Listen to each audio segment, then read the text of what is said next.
Pemirsa, ribuan warga mengikuti aksi damai bela Palestina di Depok, Jawa Barat. Dari acara tersebut terkumpul donasi hingga 2,2 miliar rupiah yang akan disalurkan kepada korban kekejaman Zionis Israel di Palestina. Delegasi Baginda Rasul Sallallahu Alaihi Wasallam dengan utusan. Ribuan warga memadati sejumlah jalan protokol di kota Depok, Jawa Barat untuk mengikuti aksi bela Palestina. Sejumlah tokoh agama dan pejabat kota Depok berorasi di atas panggung mengecam kekejaman Zionis Israel di Gaza, Palestina. Dari acara ini terkumpul donasi sebesar 2,2 miliar rupiah yang akan disalurkan sebagai bantuan kemanusiaan untuk korban kekejian Israel di Palestina. Alhamdulillah, acara berjalan dengan lancar, tertib, dan mudah-mudahan suara kita didengar oleh dunia internasional bahwa Depok insya Allah selalu bersama dengan kemerdekaan bangsa Palestina. Kami terima kasih dan donasi yang terkumpul insya Allah akan kita sampaikan kepada Basnas Kota Depok. Sementara itu ribuan warga juga tumpah ruah di Jalan Ahmad Yani, Karawang, Jawa Barat. Mereka yang berasal dari berbagai daerah mengikuti aksi damai bela Palestina. Dalam aksinya, massa berdoa bersama dan berorasi mengutuk serangan Zionis Israel di Gaza, Palestina. Massa berharap gencatan senjata di Palestina tidak hanya berlangsung selama 4 hari, namun dilakukan secara permanen, sehingga penduduk Palestina bisa kembali hidup dalam damai. Ribuan warga di Medan, Sumatera Utara juga menggelar aksi serupa. Membawa spanduk dan atribut Palestina, mereka menggelar aksi damai bela Palestina.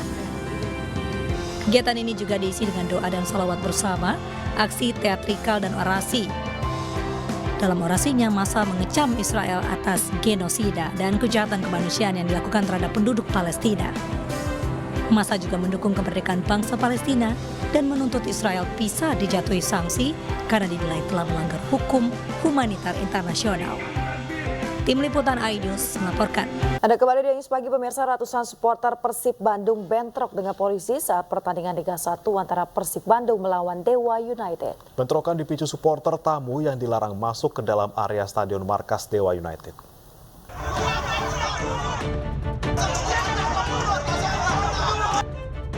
Lemparan batu hingga botol kaca mewarnai kericuhan yang terjadi di depan Stadion Indomilk Arena, Kabupaten Tangerang, Banten, Minggu malam. Supporter Persib Bandung mengamuk lantaran dilarang masuk untuk menonton laga antara Persib Bandung melawan tim tuan rumah Dewa United. Polisi yang berjaga terpaksa menembakkan gas air mata untuk meredam massa. Sejumlah supporter yang diduga sebagai provokator terpaksa ditangkap. Pihak Dewa United sebelumnya telah menyatakan pertandingan digelar tanpa penonton. Sebenarnya kita sudah melakukan antisipasi untuk supporter Persib tidak hadir di Indomilk Arena. Kami dari manajemen Dewa sudah mengirim surat kepada manajemen Persib memfoto, dan kita juga sudah expose di media sosial kita di Dewa United bahwa tanpa dihadiri penonton umum, karena yang hadir hanya tamu undangan yang kita beri surat undangan. Akibat kericuan ini, sejumlah anggota polisi luka-luka. Beberapa mobil polisi dan mobil Dewa United juga rusak. Pemirsa, dua kelompok warga adu mulut hingga nyaris baku hantam di Desa Sokolia, Goa, Sulawesi Selatan. Kericuan terjadi akibat sengketa lahan seluas 14 hektar.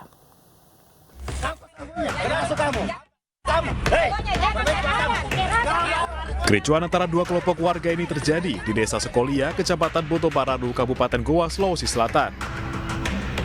Sejumlah ahli waris yang menolak pemasangan papan bicara di atas lahan bersengketa ini mengamuk dan membuang papan bicara ke tengah jalan.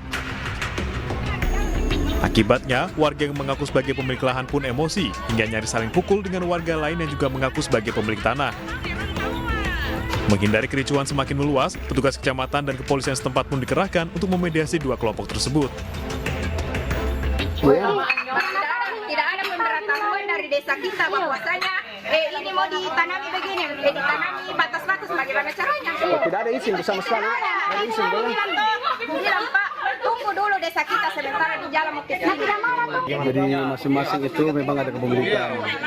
Sebelum saya juga menjabat di sini sebagai camat, memang sudah bertahun-tahun sudah seperti ini. Nah, ini yang perlu diperjelas adalah masalah, karena ada juga sertifikat ya.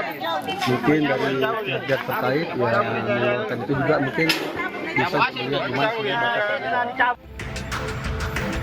Sengketa lahan seluas kurang lebih 14 hektar ini sudah terjadi sejak 2007 lalu antara warga desa Mataalo dan warga desa Sokolia. Beberapa petak lahan diantaranya diakui oleh ahli waris telah memiliki sertifikat. Sementara itu salah satu ahli waris dari desa Sokolia yang mengaku sebagai pemilik tanah menolak pemasangan papan bicara karena masih berstatus sengketa. Dari Goa, Sulawesi Selatan, Bukma, iNews melaporkan. Aparat Polres Bitung, Sulawesi Utara melakukan olah TKP pasca bentrokan antara dua ormas di pusat kota Bitung pada Sabtu sore.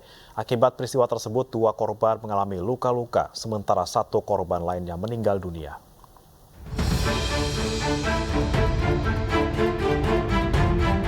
Sejak Minggu pagi, tim gabungan Polres Bitung dan Polda Sulawesi Utara melakukan penjagaan ketat di kawasan pusat kota Bitung, Sulawesi Utara. Hal ini dilakukan untuk mengantisipasi adanya bentrok susulan antara 2 ormas yang sebelumnya terjadi pada Sabtu sore kemarin. Selain itu, polisi juga telah menggelar olah TKP di lokasi kejadian dan melakukan pemeriksaan terhadap para pelaku kericuhan. Perlu kami sampaikan bahwasanya sampai sekarang di situasi Kamtibmas di Kota Bitung masih aman terkendali. Ya. Terkait ada berapa korban Pak yang kemarin banyak simpang siur nih? Ya, untuk sementara keributan kemarin ada 3 korban, 1 meninggal dunia dan 2 luka. Dalam hal ini ya, kita dari Polres Bitung di backup oleh Polda Sulut, kita akan melaksanakan penegakan hukum tentunya kepada pelaku-pelaku yang membuat rusuh atau pelaku-pelaku tindak pidana yang telah memakan korban ini. Aparat kepolisian juga meminta warga untuk tidak terprovokasi dengan video-video yang beredar dan menjaga situasi kondusif di Kota Bitung. Saya beserta dengan aparat keamanan, sehingga Pak Dandim juga menghimbau kepada seluruh masyarakat, tolong bantu kami bisa menciptakan Kota Bitung ini yang aman. Ya. Kalaupun ada video-video yang beredar, kami berharap tidak menyebarluaskan ataupun tidak terprovokasi, ya, sehingga menimbulkan beberapa polemik. Sebelumnya bentrokan terjadi antara 2 ormas di pusat Kota Bitung, Sulawesi Utara Sabtu sore kemarin.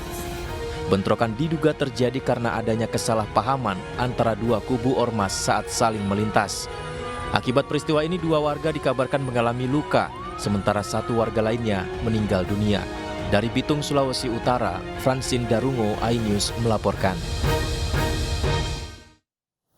Pemirsa, Presiden Joko Widodo mengeluarkan surat keputusan nomor 116 tahun 2023 tentang pemberhentian Firly Bahuri sebagai Ketua KPK. Sementara itu, Wakil Ketua KPK Nawawi Pomolango diangkat sebagai Ketua KPK sementara. Pemberhentian dilakukan lantaran Firly telah berstatus tersangka kasus dugaan pemerasan dan gratifikasi penanganan korupsi Kementerian Pertanian pada Rabu pekan lalu oleh Polda Metro Jaya. Wakil Ketua Komisi Pemberantasan Korupsi Nurul Gufron meyakini bahwa penunjukan itu bakal mengangkat kembali marwah lembaga anti rasuah itu dalam upaya pemberantasan korupsi. Gufron juga berharap pengangkatan Wakil Ketua KPK paling senior tersebut bisa mengembalikan kepercayaan publik yang pudar akibat penetapan Ketua KPK Firly Bahuri sebagai tersangka. Perlu kami sampaikan bahwa KPK kemarin siang telah menerima Kepres nomor 116 tahun 2023 tertanggal 24 November 2023 tentang pemberhentian sementara Firly Bahuri sebagai Ketua merangkap anggota pimpinan KPK. Selanjutnya sekaligus dalam SK tersebut mengangkat sebagai Ketua sementara Bapak Nawawi Pomolango. Kami pribadi sebagai bagian dari pimpinan dan juga segenap insan KPK menyambut baik dan mendukung penuh pengangkatan sementara Bapak Nawawi Pomolango sebagai pimpinan KPK. berharap mudah-mudahan di tangan kepemimpinan Pak Nawawi ini bersama kami 4 pimpinan lainnya mudah-mudahan mampu mengembalikan soliditas internal dan kepercayaan publik bagi pemberantasan korupsi ke depan.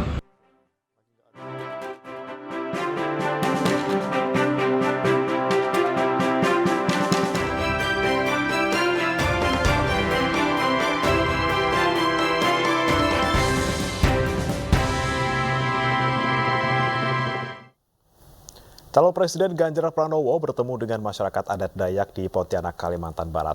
Masyarakat adat menitipkan sejumlah aspirasi kepada pasangan Ganjar Mahfud saat memimpin Indonesia nanti.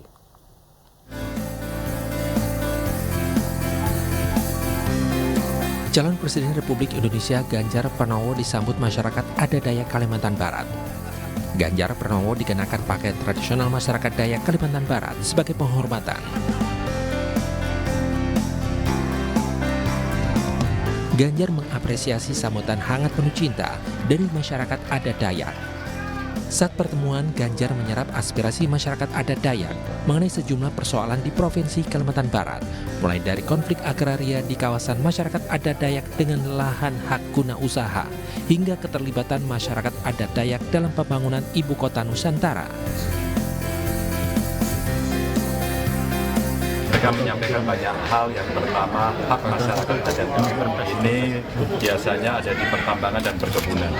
Satu, hak atas tanahnya, dua, keterlibatannya. Maka yang ketiga adalah pembangunan SDM yang mesti diakselerasi. Dan kuncinya adalah akses pendidikan. Nah, yang kedua tadi juga disampaikan terkait dengan pengelolaan pemerintahan daerah. Mana area-area yang dalam rentang kendalinya itu butuh disempitkan, dalam arti dipendekkan, maka menggunakan teknologi, apakah kemudian juga pemekaran. Silaturahmi ini dihadiri oleh Ketua Umum DAD Kalimantan Barat, Cornelius Kimha, Dewan Pembina Dewan Adat Dayak Kalimantan Barat, Lazarus, Sekretaris Umum Theodorus Yus, dan Ketua Panitia Agustinus Klarus, serta tokoh adat Dayak lainnya. Dari Pontianak, Kalimantan Barat, Uun Guiniar, iNews melaporkan. Pemirsa, calon presiden dari Partai Perindo nomor urut 3 Ganjar Pranowo bertemu dengan Gen Z dan juga milenial di Pontianak, Kalimantan Barat. Ganjar mendengar langsung mulai dari ide, gagasan dan juga harapan mereka yang ada di Kalimantan Barat, khususnya kota Pontianak.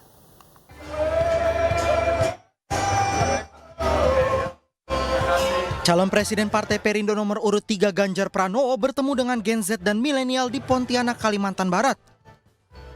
Ganjar mendengarkan langsung mulai dari ide, gagasan dan harapan Gen Z dan milenial yang ada di Kalimantan Barat, khususnya di kota Pontianak. Mereka berharap kreativitas dan inovatif yang dihasilkan Gen Z dan milenial dapat berkolaborasi dengan pemerintah demi Indonesia yang lebih baik. Saya selalu mendapatkan kejutan ketika ketemu anak muda. Ada yang kreatif, ada yang bisa langsung perform, menunjukkan bahwa anak-anak muda kita punya talenta. Yang saya pikirkan ternyata klop. Jadi yang menarik datang dari Luar Sumawi. Dia berharap bahwa seluruh kesempatan untuk berekspresi, untuk meniti karir itu sama. Maka demokratisasinya mesti dijaga, keren. Tapi ada juga yang mengatakan, Pak, saya punya talenta tapi saya tidak punya ruang untuk bisa mengembangkan.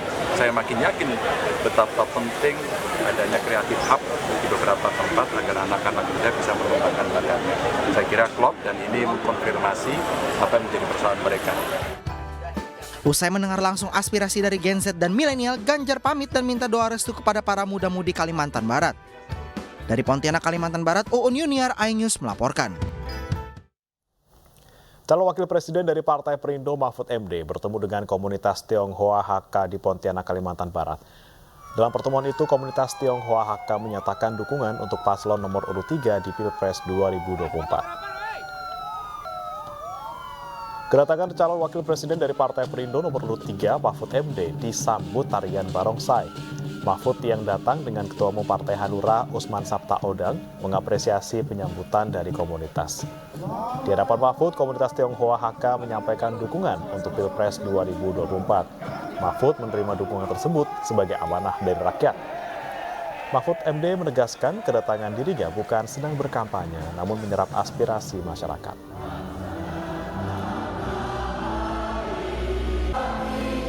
Ya, tentu kalau menerima dukungan dari siapapun, apapun, kita bersyukur dan kita anggap itu sebagai amanah, sebagai pengikat batin bahwa kita akan bekerja sesuai dengan yang lahir dari jiwa dukungan. Bagus. Kita optimis nggak kalau dukungan dari partai ini bisa menaikkan kemenangan di Kalimantan? Sangat optimis karena di seluruh Indonesia kami mendapat suara-suara yang. Pemirsa, Putri Presiden keempat Republik Indonesia Abdurrahman Wahid atau Gus Dur, Yeni Wahid ini mengajak masyarakat berkampanye dengan hati menenangkan Ganjar Mahfud dalam sholawat kebangsaan di Yogyakarta.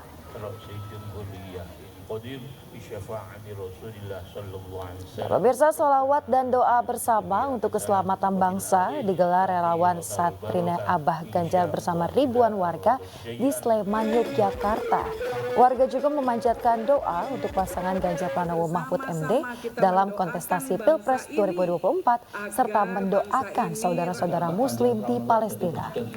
Yeni Wahid, Putri Presiden keempat Republik Indonesia Abdurrahman Wahid atau Gus Dur yang turut hadir mengajak masyarakat kampanye dengan hati menenangkan, maksud kami menangkan Ganjar Mahfud MD. Ini selalu aman.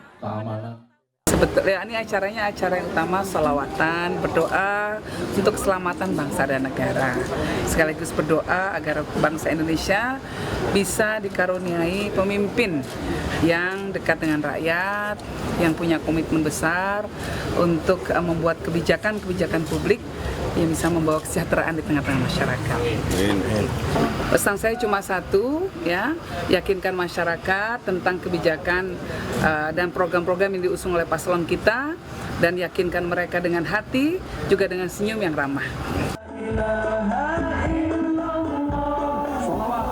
Satukan keberagaman lewat salawat kebangsaan digelar relawan Kiai Muda Ganjar di lapangan Puntir, Desa Martupuro, Kecamatan Purwosari, Kabupaten Pasuruan, Jawa Timur. Salawat dihadiri ribuan milenial dan juga Gen Z dari kalangan santri serta masyarakat sekitar. Mereka memohon ridho kepada Allah agar pemilu 2024 nanti dapat berlangsung secara aman dan juga damai. Zikir bersama, doa bersama, ru'yah bersama, dan juga sekaligus mendoakan beliau Pak Ganjar Pranowo dan juga Bapak Mahfud MD dalam satu tujuan, yaitu untuk memenangkan beliau Pak Ganjar dan Pak Mahfud MD menjadi Presiden dan Wakil Presiden Republik Indonesia tahun 2024. Komunitas Warung Tegal Indonesia dukung Ganjar juga menggelar sholawat dan doa bersama di Tanah Madura untuk keselamatan serta kemajuan bangsa Indonesia. Acara digelar bersama para tokoh masyarakat dan kiai kampung yang ada di Kabupaten Sumeneb, Jawa Timur. Mereka mendoakan agar Indonesia selalu diberikan kedamaian dan juga ketentraman melalui kepemimpinan terbaik bangsa bersama Ganjar Pranowo dan juga Mahfud MD.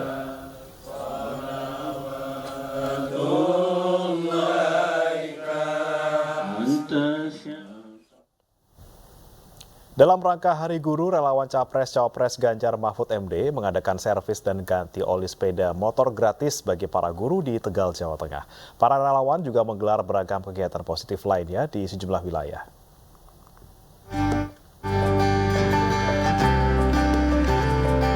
Dukungan dari para guru untuk pasangan Ganjar Mahfud terlihat dalam kegiatan servis sepeda motor dan ganti oli gratis di Tegal, Jawa Tengah. Kegiatan dalam rangka Hari Guru Nasional itu diadakan oleh relawan Penamas Ganjar yang terdiri dari alumni muda Undip, UNES, dan UNS. Relawan mendatangkan tim teknisi khusus untuk memeriksa sepeda motor para guru maupun warga di lingkungan sekolah itu. Sementara itu, relawan Ganjar Mahfud dari alumni muda UPI, ITB, dan UNPAD Ganjar TVT menggelar kegiatan ngadawuh Ganjar atau ngajar, yaitu diskusi bersama petani dan warga terkait budidaya anggur di Mahoni Leisure, Desa Selawangi, Kecamatan Sukaraja, Sukabumi, Jawa Barat. Diskusi kali ini dilakukan untuk merangkul sekaligus mengedukasi cara penanaman anggur hingga cara penjualannya. Relawan Ganjar Sejati menggelar pelatihan membuat lemon kering bersama petani lemon dan pelaku UMKM di Bandung Barat, Jawa Barat. Menggandeng kelompok tani Melati Jayagiri Lembang, relawan merespon permasalahan para petani lemon yang beberapa lalu harga jual lemon sangat jatuh.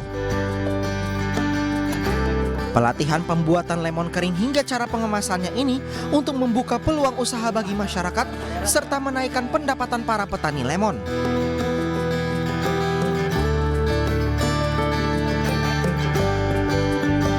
Kegiatan santri dukung Ganjar yang bergotong royong memperbaiki fasilitas keamanan direspon baik Ponpes Raudatul Mustofa Batola, Kalimantan Selatan.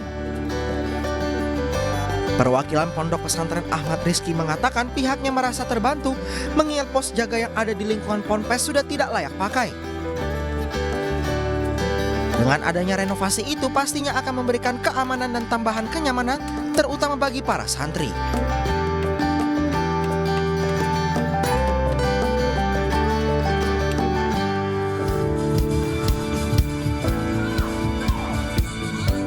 Menghadirkan instruktur profesional, senam sehat bersama diadakan oleh relawan sahabat Ganjar di Kabupaten Lamongan, Jawa Timur. Dalam acara ini juga ditampilkan berbagai kegiatan seputar kesehatan, pembagian door prize, serta menampung aspirasi dukungan dari warga. Relawan yang tergabung dalam komunitas Warung Tegal Indonesia Dukung Ganjar terus menggelar kegiatan positif bagi kalangan milenial dan generasi Z. Kali ini mereka mengadakan fun futsal di Ciputat, Kota Tangerang Selatan, Banten yang bertujuan mendorong sportivitas anak muda dalam berolahraga.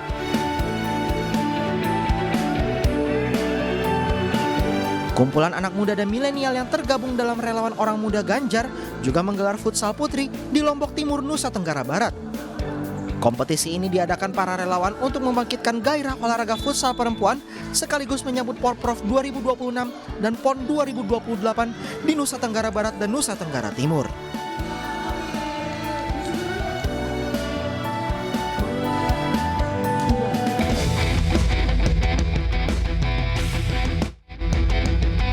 Jalan Rahadi Usman, Pontianak mendadak penuh dengan lautan manusia yang antusias mengikuti senam sehat yang digelar Partai Hanura.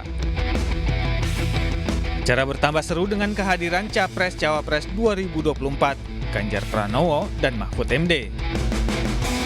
Kegiatan ini juga dihadiri Ketua Umum Partai Hanura, Usman Sabta, yang merupakan tokoh nasional asal Kalimantan Barat.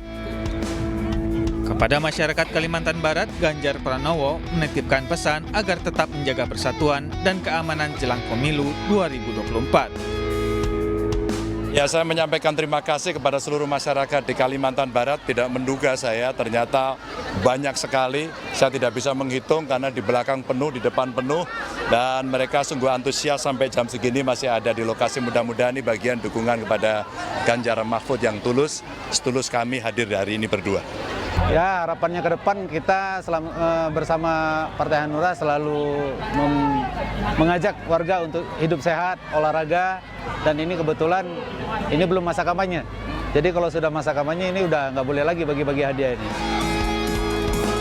Selain hiburan dari artis ibu kota, panitia juga menyiapkan sejumlah hadiah seperti paket umroh, wisata rohani, rumah, mobil, dan motor listrik. Pontianak, Kalimantan Barat, Uun Yuniar, iNews melaporkan.